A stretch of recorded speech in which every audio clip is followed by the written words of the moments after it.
Hey, Mickey, swing so fine, it blows my mind. Hey, Mickey! The Philadelphia Phillies. MLB draft last night, number 1 overall pick, Mickey Moniak, outfielder, California kid, high schooler. That's who we go with. It was a draft that, wasn't very talent-laden up the top, but that's who we go with. Kyle Gaffner is here. I'm Adrian Ficue. What did you think of the pick? I like the pick. I love it. Actually, to tell you the truth, high school was a lot more stacked this year than college was. So I kind of happy we went with a high school player.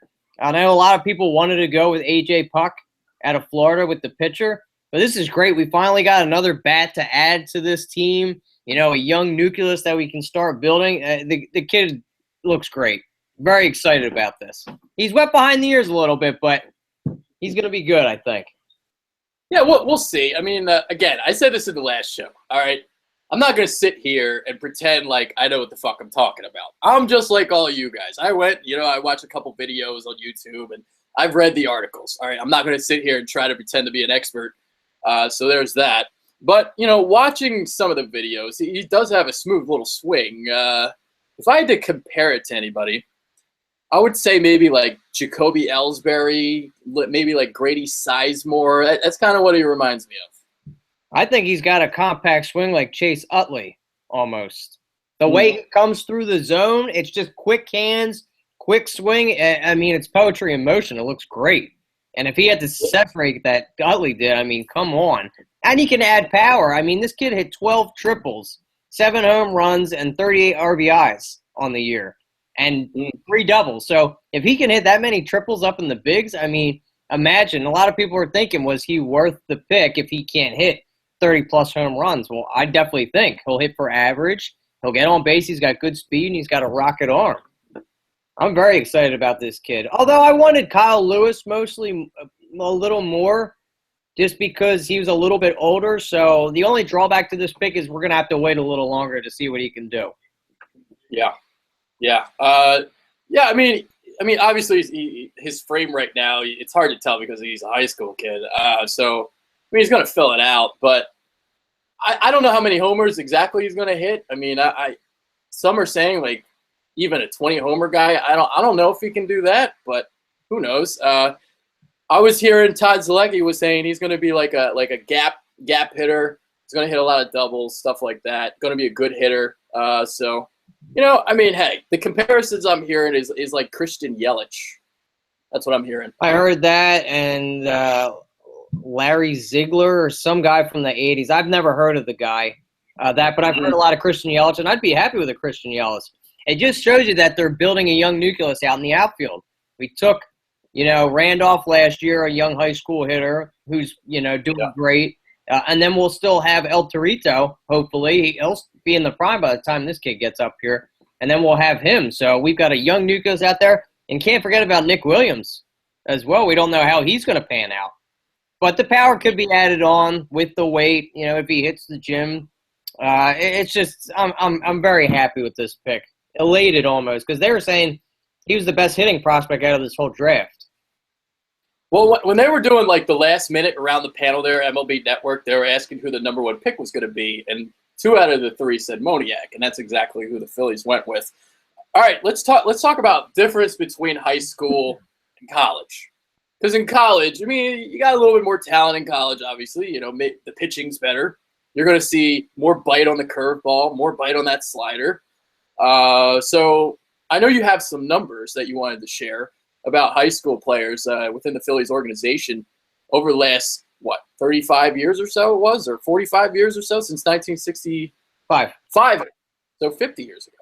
Yeah, it's been 51 years, man, since they've started and instilled in the draft. And just a little fun fact, the reason they started doing the draft is because before that, teams that had a giant bankroll would just buy up all the best players. So to even it out back in the day, we were actually considered a poor organization. And now obviously we're in the top 5 with our money market. But, yeah, that's the whole reason they did that. But since 1965, we've taken majority of the high school players in the first round. And they've, for the most part, been successful for us. It was 79% we've taken high school players, and we've only taken 3 college guys since 1965, if you can believe that. So we have that's who it was: Burrell, Utley, and Joe Savory, right? Correct. Yep. And the two panned out. Yeah, not the other one didn't. Oh, not too much. they don't all pan out. Yeah, but we had Lieberthal out of high school and J.D. Drew, boo. You know, we had Cole Hamels was out of there. So we've taken a lot of successful high school players. J.P. Crawford. Oh, and Nola. How can we forget Nola? Nola was the other one. I'm sorry. Yeah. It was the other college player. So we had 4. Okay. All right. So let's talk about some of these other kids that were drafted because, you know, some of the names that, you know, the Phillies were potentially maybe going to take with the #1 pick. Kyle Lewis didn't go till 11. Mm-hmm. You had A.J. Puck. He went 6th.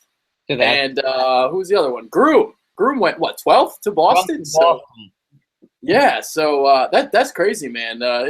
I think it just shows how this draft, there just wasn't a top guy.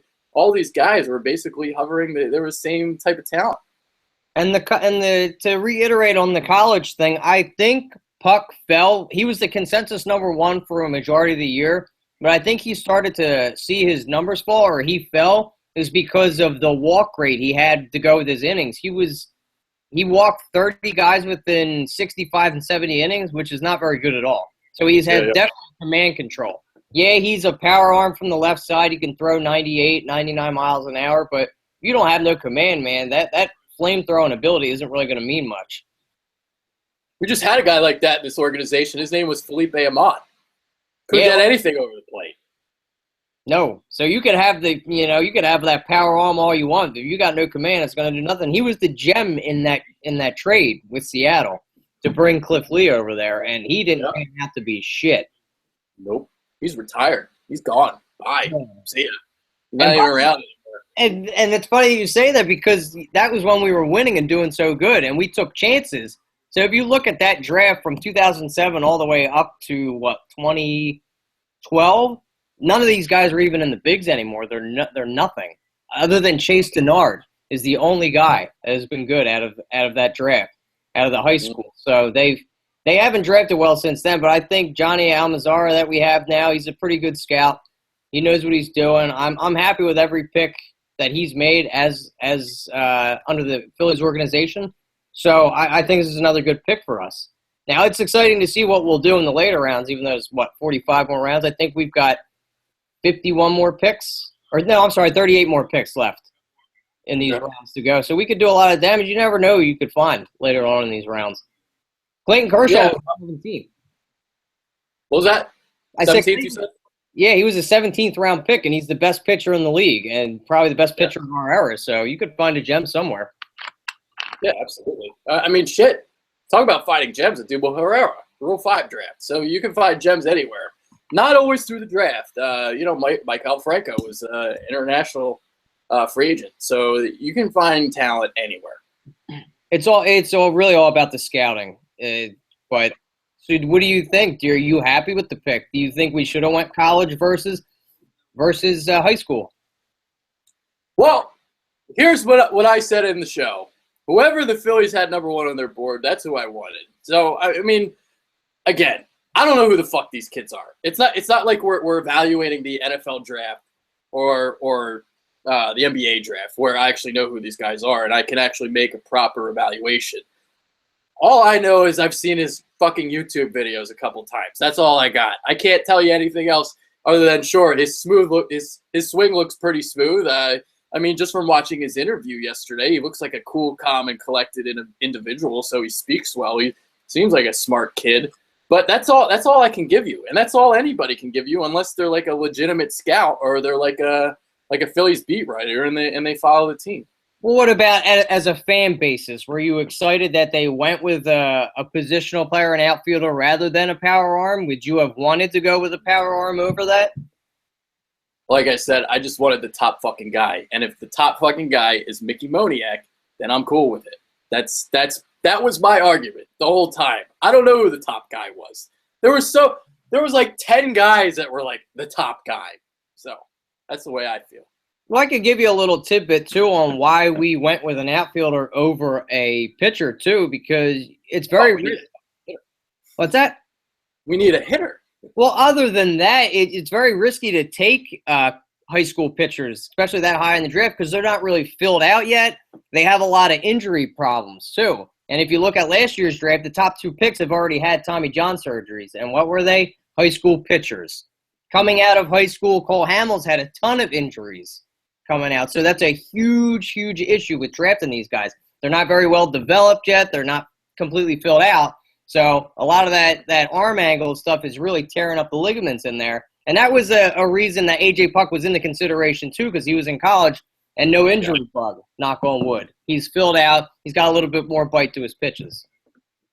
I got a question though. Like, so if he was the number 1 guy by some mock drafts or like whatever, and he went 6th, that's got to tell you something. He's not the number 1 guy. So that's before I came on the last show. I mean, that's what I read. He was like the number 1, rated prospect. And Grom was. If you who? Groom was. Groom was the number 1 rated guy. Yeah, because of the talent, but with his attitude issue, that's why he fell. All right, I saw the fucking whatever I read, and it was number 1 was Puck. But I mean, obviously, different publications are going to have different opinions, especially in a draft like this. Right.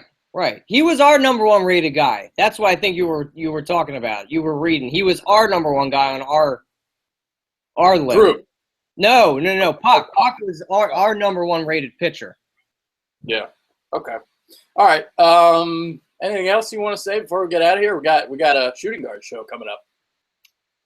Yeah, I just excited to see, and I'm surprised that we didn't even know he was a local kid, because last time we had a local kid around us, he could have felt to us and drafted him, a la Mike Trout.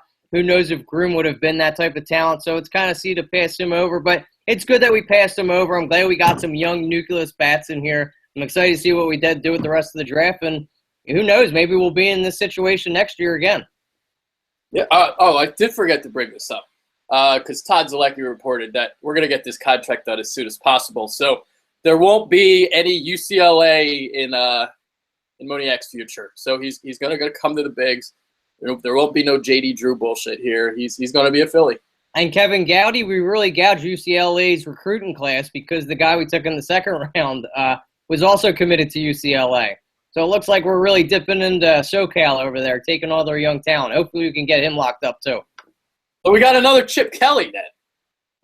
We're taking UCLA guys, Chip taking Oregon guys. That's right. We're taking all the UCLA guys. Hey, SoCal produces some good bats out there. I'd be happy, more than happy to take them off their hands for them. There you go. All right, that's it for this video. That's Kyle Gaffner. I'm Adrian Fedke. Let me know in the comment section below who's the guy that you would have taken number 1. Are you happy with Mickey Moniak as the number 1 pick? So there it is. We're out. Later.